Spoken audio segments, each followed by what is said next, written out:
Welcome to our first Tanner Talk of the spring semester. I'm Scott Black, Director of the Tanner Humanities Center, and I am delighted to introduce Ed Yong. Ed Yong is the best science writer out there now. His work has appeared in a wide range of publications, from Nature and Scientific American to The Guardian, The New York Times, and The Atlantic. He won a very well-deserved Pulitzer Prize for his indispensable reporting about COVID-19, which many of us, myself included, relied on during the pandemic to bring us clarity and balanced information at a time of upheaval and confusion. And he is the author of two superb books, I Contain Multitudes, The Microbes Within Us, and A Grander View of Life, and An Immense World, How Animal Senses Reveal the Hidden Realms Among Us. Both books explore how the latest work in science opens our mind to the world around us in fresh and exciting ways. I love reading Mr. Yong's science writing because he is a wonderful explainer, sharply and clearly communicating scientific discoveries about the intricacies and complexities of the natural world. And because he is a clever and witty writer who shares his own wonder as he prompts our own.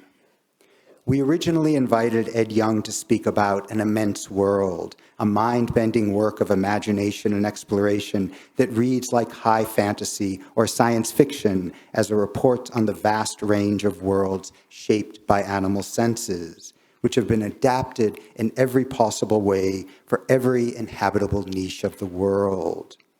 Yong writes that to think about perceiving the world through other senses is to find splendor in familiarity and the sacred in the mundane. Wonders exist in the backyard, where bees take the measure of a flower's electric fields. Leafhoppers sense vibrational melodies through stems of plants, and birds behold the hidden palettes of ripples and grurples. You'll have to read the book to find out what those colors are. When we extended our invitation, we heard back that Mr. Yong would like to talk about bird watching. This was a surprise, but a welcome one, as it picks up from the end of An Immense World, a way to continue exploring the wonders that exist in the backyard. I was also excited because birding is a practice of attention, which helps us orient ourselves to the world, fostering joy, wonder, and connection. In an interview with the New York Times this past weekend, Mr. Yong described birding as a way to radiate your attention outward. That kind of close, careful attention is at the heart of the humanities too, and what we're devoted to fostering at the Tanner Humanities Center. We are grateful to our supporters, the O.C. Tanner Company, Salt Lake Arts Council, Salt Lake County Arts, Zoo Arts and Parks, Utah Humanities, the King's English Bookshop, and our supporters who become friends of the Tanner. We are committed to keeping our public programming freely available to the community, but we can only do that with your support. If you are able to make a contribution, please consider becoming a friend of the Tanner Humanities Center by visiting our website, thc.utah.edu, or using the QR code. Thank you for your support. Finally, many thanks to the Tanner Humanities staff for making this event and all our events possible. The Tanner runs on the work and energy of Beth James, Robert Carson, and Evan Mahler. Thank you. Now, please join me in welcoming Ed Yong.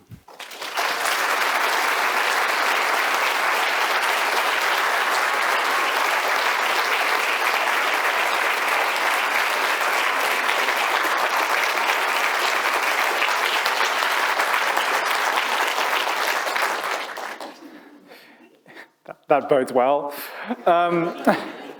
Hello, fine people.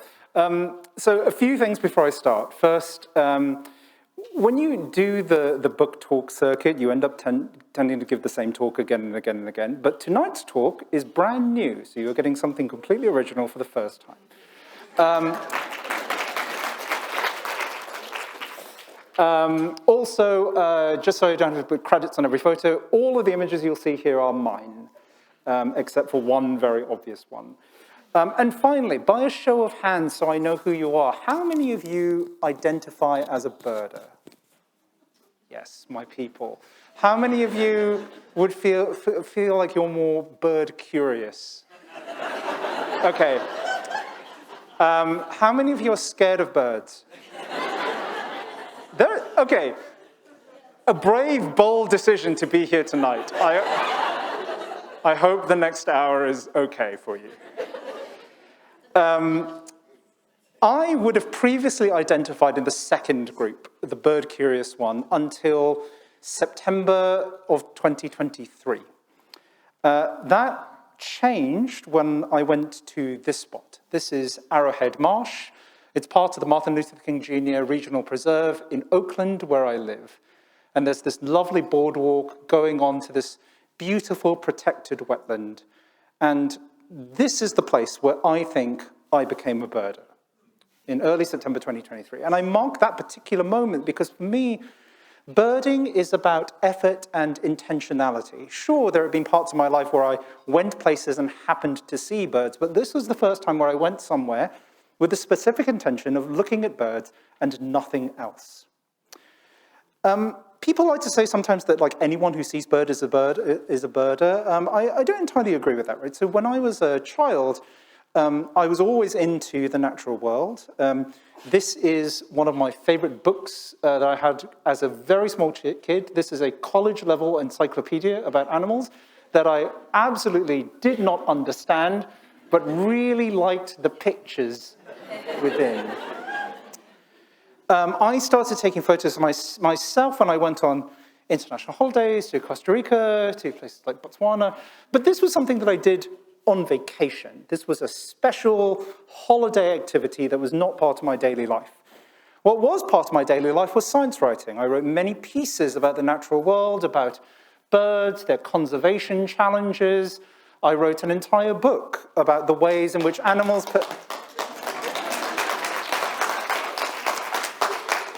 Thank you. You are a great audience. You don't need to keep doing that with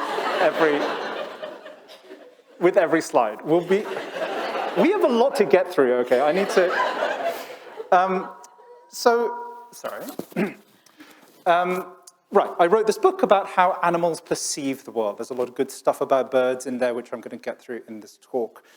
But, you know, looking back, I feel like everything in these pieces, everything that's in the scientific papers that I read, is valuable knowledge, sure, but felt almost abstract. You know, it felt very academic. Birds were not a part of my life. They were in my thoughts, but not in my daily world. It's a little bit like knowing about the theory of music without ever actually listening to it. That, for me, changed when I moved from Washington, D.C. to Oakland in California in the spring of 2023. Many things happened all at once. First, I walked into the house that I now live in and saw an Anna's hummingbird perched on a tree outside. I watched the bird flitter around the garden. I watched it chase off a hawk, as they do. I watched it do courtship dives for neighboring females. I'd spoken to my friend Jenny Odell, an incredible author, about being excited about exploring the local wildlife, and she said, I can't wait to show you secret orange butt. And on my very first hike, having moved to Oakland, I saw this bird, which raised its tail and indeed showed off its secret orange butt. And when I saw that, I went, oh my God, that's the bird, and had that thrill of identification that has been very much a part of my life ever since. Jenny, being a complete saint, lent me her copy of the Sibley Field Guide because she was away for a trip, and she had marked up all the most common backyard birds and her cute nicknames for them. I started looking at that field guide, and I downloaded the Merlin app, which many of you might be familiar with. If you're not, this is an app that does many, many things, but among the most famous use cases is its ability to identify birds by their song. And I would leave this running while I was working in my office and just see what birds I was picking up. And I started being able to identify them by their songs. I remember one day Merlin said, "There's an oak titmouse outside." And I thought, I've never seen one of those before. And I looked outside, and sure enough, I saw that bird. Again, the idea that this bounteous world that I wasn't previously aware of was just constantly around me, just smacked me in the face when I moved to California. I went for a walk in our local redwood forest and heard the most beautiful song and tracked its owner to this log. This is a Pacific wren. It's a tiny, tiny bird with a very, very big voice. And I fell in love with it. I started reading my field guide in my spare time. And when this bird landed next to me, I went, hey, that's a black-headed grosbeak. Suddenly, birding, this act of identifying fast-moving, often poorly lit animals, suddenly felt like a feasible thing. And so this thing that I did very casually on walks, on hikes, suddenly turned into something that I really wanted to do. And when I went to Arrowhead Marsh on that fateful day, I saw this bird, redneck phalarope, spinning about in the water, stirring up invertebrates, and I became a birder. Birding for me is about intentionality. It's about saying, I want to look at birds rather than just passively doing so. Implicit in that is the acknowledgement that birds are worth looking at for their own sake. Our attention is perhaps our most precious commodity, and something that we don't and shouldn't give away freely. And I think choosing to spend it on other organisms is a profound act of respect, care, and love for the natural world. It's also an act that I've fallen into very, very deeply. Since spring of 2023, I have seen, this is wrong now, it's now 449 species in the United States. I've been birding in Australia. This is a New Holland honeyeater innovating a new style of flying. And in Kenya, this is I guess it's fairly named a lilac-breasted roller, but it's really a lilac-breasted, ochre-backed, cyan-bellied, blue-tipped, white-browed, rufous-cheeked roller. You can really take your pick. I have had loads of fun experiences locally, especially locally. It's where I do most of my birding. I've been up at the crack of dawn to watch barn owls hunting in the near darkness. I've gone owling, where I sit in the dark and listen for small owls in a local redwood forest.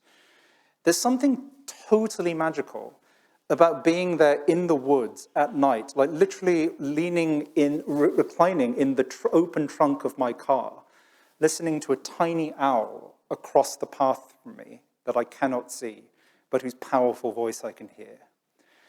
I've been on pelagic trips.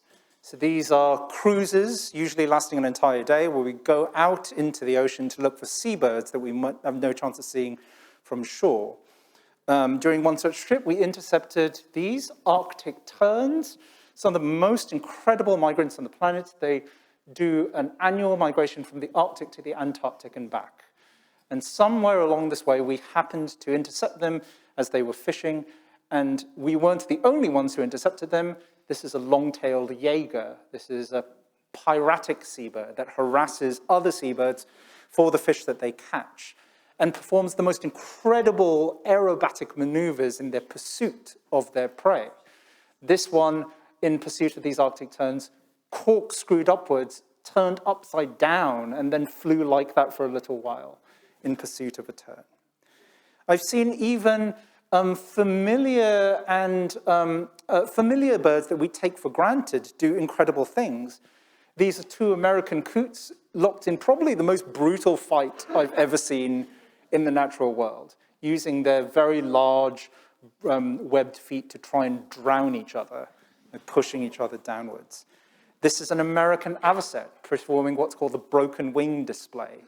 These birds will try and lure potential threats, like birders, away from their nests by feigning an injury and then limping along until the threats are far enough away, at which point the bird miraculously heals and flies off. I've seen behaviors that I've watched in nature documentaries and just thought of as exotic things that I would never personally witness. This is a black skimmer. This is one of my favorite birds. It has a lower beak that is much longer than the upper beak. It dips that into the water and then flies along, skimming, until the tip of that beak hits, hopefully, some fish, but sometimes a stick, at which point both halves snap together and the skimmer gets to eat. This is the bird flying straight towards me, and you can see from the photo just how thin the beak is, something that I never noticed before. I have seen absolutely iconic birds that I never thought I would see in person interacting with each other. This was in Kenya. These are two of the most iconic raptors on the continent. That is a secretary bird. That's kind of like a ninja eagle on stilts. Its speciality is kicking things to death, like snakes. But it will also kick a lappet-faced vulture, really, really formidable vulture that was intruding on the secretary bird's nesting area. Sometimes you watch animals and you have this sort of inner monologue where you're willing them to do something. When the secretary bird faced off against the vulture, my wife and I were just sitting there going, kick it, kick it. And it did, which was nice. I have watched thousands of dunlins fly so close to me that I could feel the breeze from their wings on my face. I have seen birds making other birds. And I've seen birds doing the kinds of things that birds do all the time, flying. This is a picture of some birds flying. Birds famously, most of them can fly, and they fly over very long distances. I'm about to travel to New Zealand next week to watch a bird called the bar-tailed godwit take off on its epic migration. If you've never heard of this bird, it flies between New Zealand and Alaska every year on a continuous flight that might last for 9 days, 13,000 kilometers, and the bird is flapping the whole time. What I love about this is that even mediocre bar-tailed godwits are completely capable of doing this. You don't need to be like an extra, like ultra-marathoner bar-tailed godwit. They just do it. Now, those kinds of epic migrations are represented on maps like this. This is a range map. This shows where a particular kind of bird might be found. This particular range map is for a bird called a ruff, which is a kind of shorebird. The red represents its breeding areas, and the blue where it winters. And you can see it's really crisscrossing the entire world. Now, one really important thing about birds that I'm not sure you knew, if you knew, is they can't read maps. So many of them will completely ignore this and go to places not represented by the bright colors. Rude. You'll notice that America is not represented on this map, but this ruff did not care. This individual was found about half an hour from my home in Coyote Hills. It drew the attention of hundreds of local birders who went out to see it.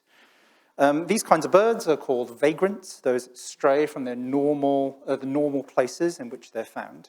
They're very, very exciting when they show up. Birders spend a lot of time chasing these rarities.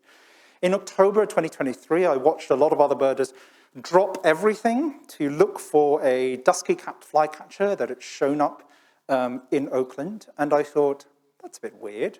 Don't you guys have things to do? Who does this? Well, apparently who does this is me now, like a lot, all the time. Like last weekend, I did this. Chasing rarities is, to an extent, a very silly game, But I also see it as a celebration of the nature of birds themselves, right? So many of them fly, they move over long distances. Birds that can be completely common in one place. Go to Asia, you'll see tons of ruffs, can be super rare in others, and that makes them special, worthy of attention. This is a laughing gull. This is an eastern bird that only very rarely shows up in Oakland. Last February, I was on a Florida beach surrounded by like hundreds of these gulls. And then I flew home and spent a lot of time trying to find this bird in Oakland, because for a brief period of time, this gull was our gull. It had shown up at our home, and that mattered. This aspect of birding is silly, but it's also this sort of mixture of local pride, a celebration of the things that birds do, and a fun game. There are two kinds of experiences that you have when you look for rare birds. This is a Blackburnian warbler, another eastern bird that also showed up in Oakland last fall. I was out of town when this bird was first spotted and was really hoping that it would stick around, and it did. I drove from the airport to the lake where the bird was, parked my car, walked up to a tree, looked at the lowest branch, and the bird was just sitting there. Snap, snap, snap, walked away. Like 6 other birders who had been there for like 2 hours were like, where did you come from? The other kind of experience, I also tried to find a pileated woodpecker that showed up in Oakland and spent like 6 attempts, and around 15 hours to try and find this godforsaken bird. And when I finally did, I was so excited that I reversed my car around a rock and tore the front bumper off. And the worst bit is, this is, a photo of that bird. This is another pileated woodpecker that I photographed in Vancouver. This is the photo I got of the bird in...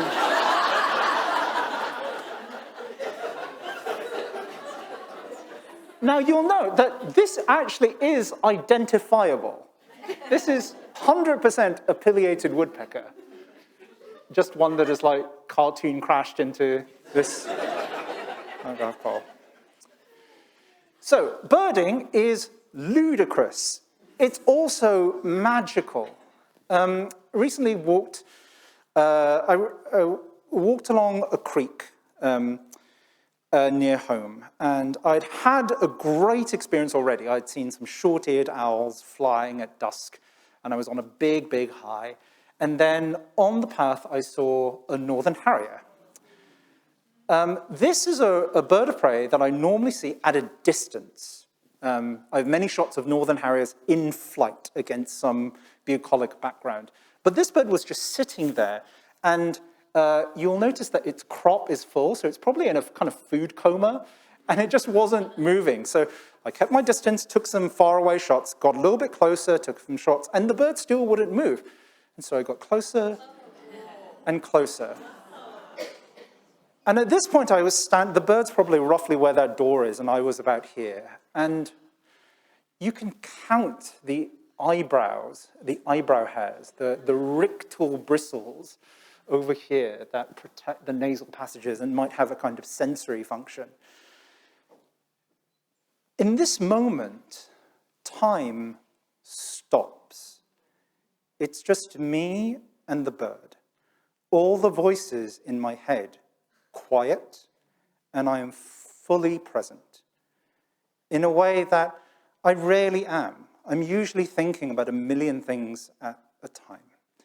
But when I'm birding, when I have moments like this, I just snap into them. And that is everything. I spent 2020 to 2023 reporting on the COVID pandemic. This is the work that I won most of my awards for. It was grueling, brutal work, like staring straight into the sun for 4 years. It shattered my mental health and left me feeling hollow and depressed and a shadow of myself. Birding was one of the things that healed me. It has quadrupled the time I spent outdoors. When I'm doing it, I don't feel hungry or thirsty. I am present in a way that I rarely am in other things that I do. I find birding to be more meditative than meditation. It has been incredible for my mental health, and it has taught me so very much. There's something incredible about just looking around, seeing wonders like peregrine falcons in random buildings around you. There's something very radical about spending a lot of your time looking up. I think that a lot of our world, whether it's horrible news or the algorithms in our social media feeds or a novel virus that confines us indoors, all of that has an implosive effect. It contracts our worlds. I think birding expands them. It makes us radiate outwards. Some of that is physical. It makes me stand up a little straighter. It makes me look around. I find that as my neck lifts, so too do my spirits. I pay attention to all my senses. Birding is a multi-sensory experience, or at least for those of us who have both sight and sound at our disposal. I hear all of these birds way more than I actually see them. The fluting melodies of a purple finch. Wilson's warbler to me sounds like a bird realizing that its dog has something that it shouldn't have, and it's like, no, no, no, no, no, no, no, no, no. The ash-throated flycatcher sounds like a referee's whistle, and when I hear a bird and think, that song makes no sense, it's a Californian thrasher. Birding has made the natural world feel accessible to me in a way that I never thought it would be. Looking at my field guide, I never thought I would see a golden eagle. And this one, again, half an hour from my house. As were brown pelican, common loon, lazuli bunting, elegant tern. There are so many places around me that I go to all the time. This is a map of the East Bay, and these are all the places I went birding in January. This is like a negative. I had a very big January. This is not normal. Maybe it is. This feels to me like a kind of negative image of the Bay. I know good birding spots, regional parks, much better than I know like shopping areas or bars. Many of these places are really unexpected. You drive through weird industrial ports to find this spot that just happens to be a magnet for migrating birds. The sheer diversity of ecoregions represented here is what makes Bay Area birding so special. You have this spine of redwoods and other forests up here attracting forest and mountain species. You have all of this protected marshland down here. You have rural grassland over here. It's amazing. I saw 204 species that month. I knew birding would be hard. I remember, everyone's laughing at this, but I feel like the birders are laughing extra hard, like you know. I remember turning to this page of the field guide before I really identified as a birder and just laughing loudly. I joked with my friends that these are all the same bird. And not only are they all the same bird, I mean like it's just one individual bird who's just been fooling researchers all this time.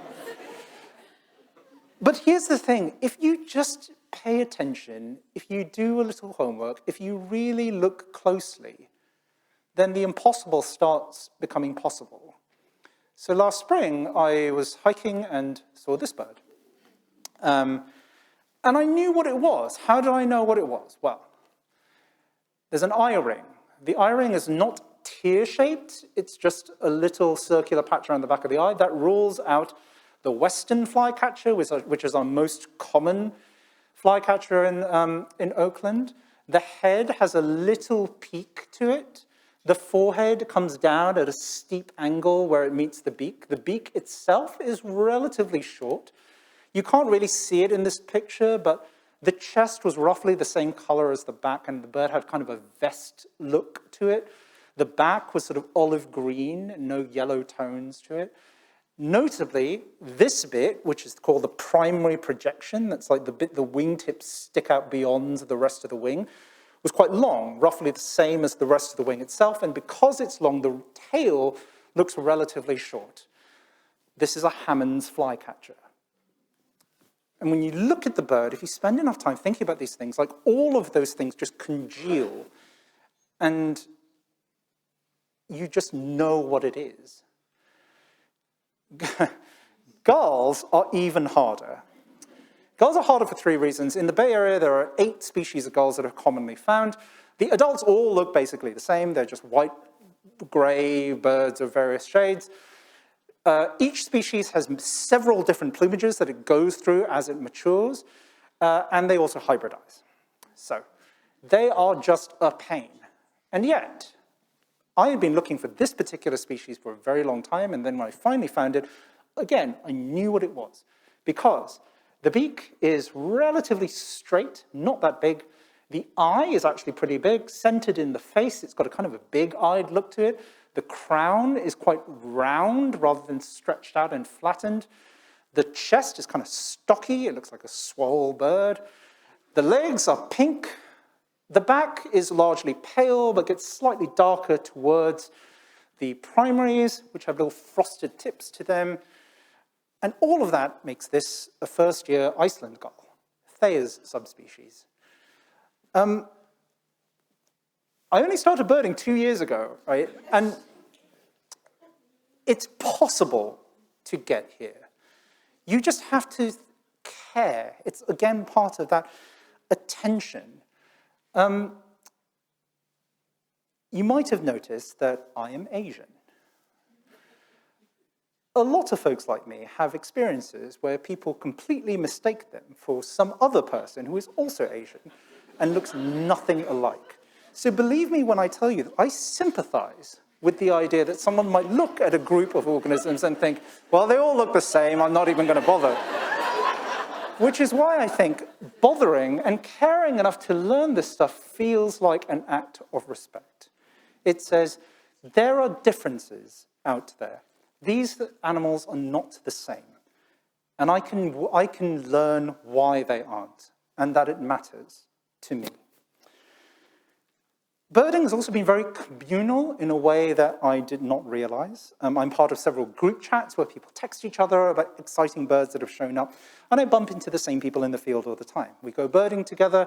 I've made some great friends this way. And when everyone sees a rare bird, it is just electric. This is a Cassin's sparrow, a bird of the southwest, showed up in Oakland. I think this might have been the first time the bird had ever been seen in my home county. And these folks are some of my friends who were among 30 people who all formed this very respectfully distanced ring around the bird and were photographing it and just lost in this intense reverie, whether veteran birders or newbies alike. They were so excited to see this bird that never shows up in our part of the world. And this is a small brown bird, right? It's just a sparrow, but it's a special sparrow. I love the fact that birders are not just people who are super interested in hawks and eagles and big, dramatic, predatory birds. They're also birds who will care about the random small brown sparrow because they know that it is special. Birding also teaches you a lot about the ways in which your mind fails. It teaches you about treacherous sides to your psychology and how easily our senses can lie to us, how much we want to see, how much we see the things that we want to see. Does anyone know what bird this is? I heard some whispers. Go on, someone be brave. Okay. What we thought this was a bad sandpiper, a bird that a bunch of us were trying to find for a long time. Many of us looked at this bird in the field. You can tell by this terrible photo that it was far away, it was very poorly lit. And it has many of the right features. And we were all very convinced on the site that this was what it was. When I went home, I noticed that it doesn't have a little hind toe, which means that it's not a bad sandpiper, it is a juvenile sanderling.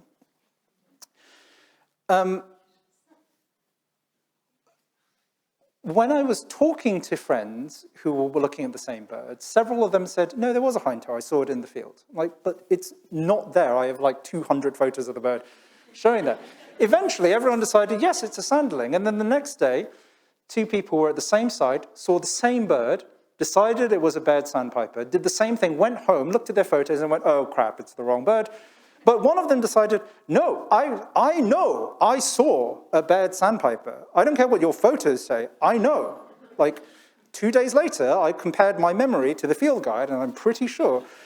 And this sort of thing happens all the time. It's a really fascinating insight into the pitfalls of human psychology.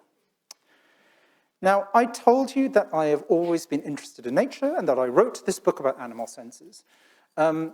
I was a little bit down about the nature of that knowledge, but it's wonderful too in its own way, and it brings a new facet into the birding that I do. It helps me appreciate what I'm seeing in the birds when I understand that I don't perceive what they're perceiving.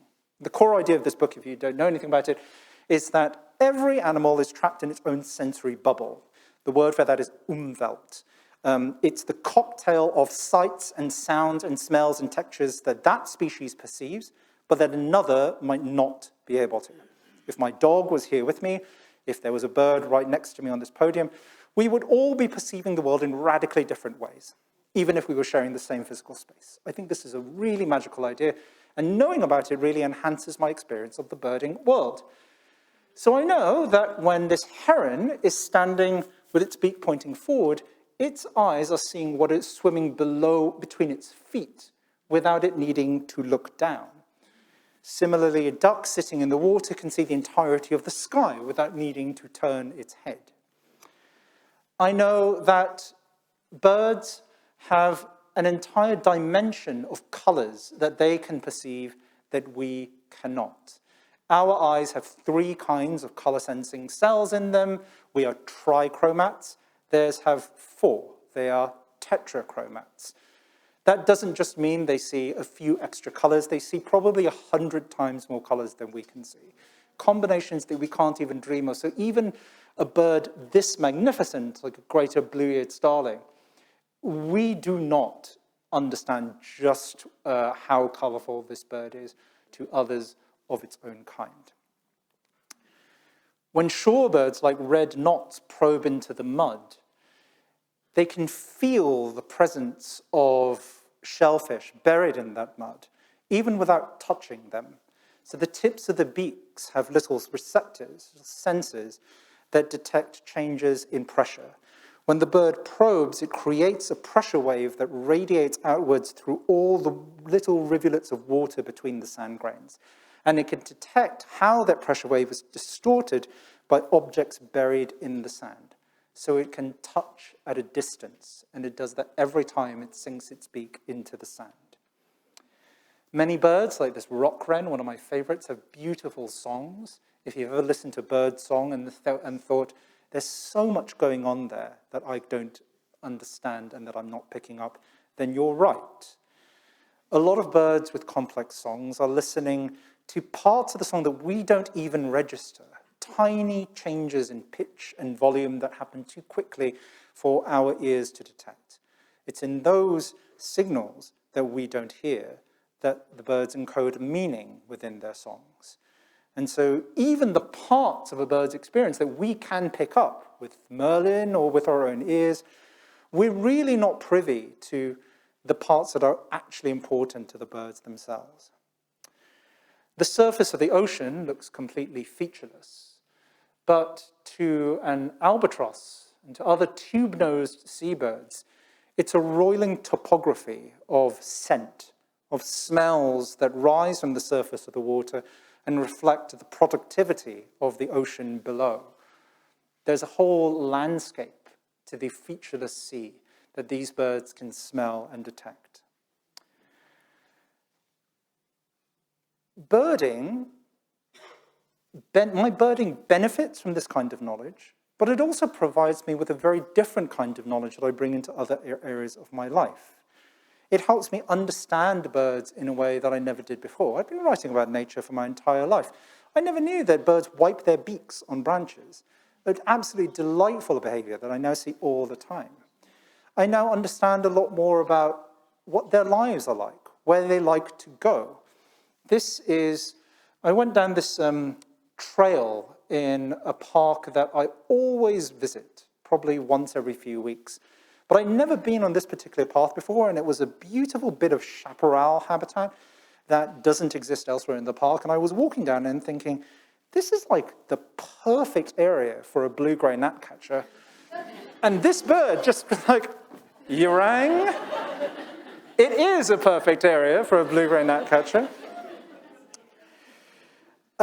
I find myself caring about the tides a lot.